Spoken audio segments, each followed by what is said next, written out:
The live TV, सच सबसे आगे। नमस्कार दोस्तों, बीते साल भर में जिस तरह गाजा में हमले हुए हैं, नरसंहार हुए हैं, कत्लेआम मचाया गया, वो सबने देखा है। लेकिन अब इसे लेकर जो तमाम इस्लामिक मुल्क हैं वो एक्शन प्लान कर रहे हैं। इसे लेकर आज रियाद में कतर शिखर सम्मेलन आयोजित किया गया। इसमें कई तरह के बड़े फैसले लिए गए हैं और अब इजराइल इतना डर गया है कि इधर यह बैठक खत्म होती है और उधर इजराइल के रक्षा मंत्री युद्ध विराम की बात करने लगते हैं।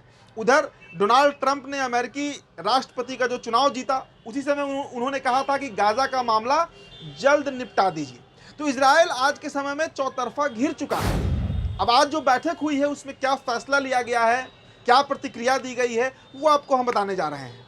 तुर्की, फिलिस्तीन, सऊदी, लेबनान, सीरिया जैसे कई देशों के जो राष्ट्रीय अध्यक्ष हैं, राष्ट्रपति है, वे वहां पर शामिल हुए हैं और उसमें यह तय किया गया है कि अरब लोगों के अधिकारों की रक्षा करने और नरसंहार को रोकने के लिए अब बात नहीं, बल्कि अब कड़े से कड़े कदम उठाने होंगे। और आज की बैठक जो हुई है वो सिर्फ युद्ध को खत्म करने, मतलब लड़ाई को खत्म करने और आत्मसमर्पण पर चर्चा करने के लिए नहीं बुलाई गई है। अब कदम उठाना होगा और कहा गया है कि हमारे लोग अपना राज्य स्थापित करेंगे और उस अधिकार को नरसंहार के जो अपराधी हैं, जो इजरायली हैं, उससे अब कोई खौफ नहीं है। बैठक में यह तय किया गया कि गाजा और फिलिस्तीन में जो नरसंहार हुआ है उसके पीछे कुछ अरबी मुल्कों का भी हाथ रहा है। पूर्व में बिना अरबी लोगों के समर्थन के ये संभव नहीं था, लेकिन अब फिलिस्तीनी लोगों, उनके प्रतिरोध और उनके अधिकारों के लिए, उनके जायज संघर्षों के लिए खुलकर समर्थन करना होगा।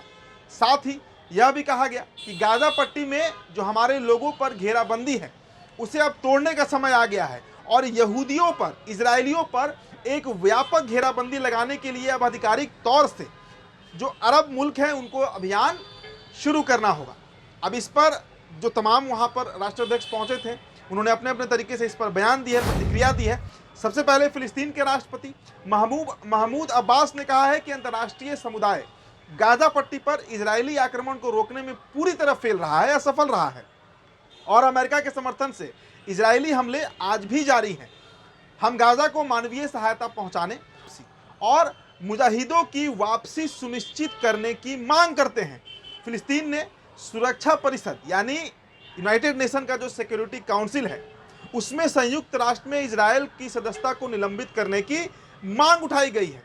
रियाद में अरब इस्लामिक शिखर सम्मेलन में सऊदी क्राउन प्रिंस जो हैं यानी मोहम्मद बिन सलमान, उन्होंने भी इजरायल के खिलाफ काफ़ी कड़े शब्दों में, कड़े लफ्ज़ों में उन्होंने चेतावनी दी है और कहा है कि इजरायल गाजा में फिलिस्तीनियों के खिलाफ नरसंहार कर रहा है, कत्लेआम मचाए हुए है और फिलिस्तीनी इस जुल्म को लगातार सह रहे हैं। प्रिंस ने आगे ये भी कहा कि हम लेबनान और ईरान के खिलाफ इजरायली हमलों की निंदा करते हैं और इस बात पर हम जोर देते हैं कि फिलिस्तीनी मुद्दा एक केंद्रीय मुद्दा है, एक सेंट्रल इशू है और हम फिलिस्तीन को संयुक्त राष्ट्र के पूर्ण सदस्य के रूप में स्वीकार करने की भी अपील कर रहे हैं। अब देखिए, जो सऊदी है, जो मुल्क है, उसके ऊपर बार बार इजरायल के पक्ष में बयान देने का आरोप भी लगते रहा है। पूर्व में हमने कई बार ऐसा देखा है। ऐसे में अब इस मीटिंग के बाद सऊदी जो है वो खास करके अलर्ट है, क्योंकि तमाम इस्लामिक मुल्कों की नज़र उस पर बनी हुई है कि उसकी क्या प्रतिक्रिया होती है।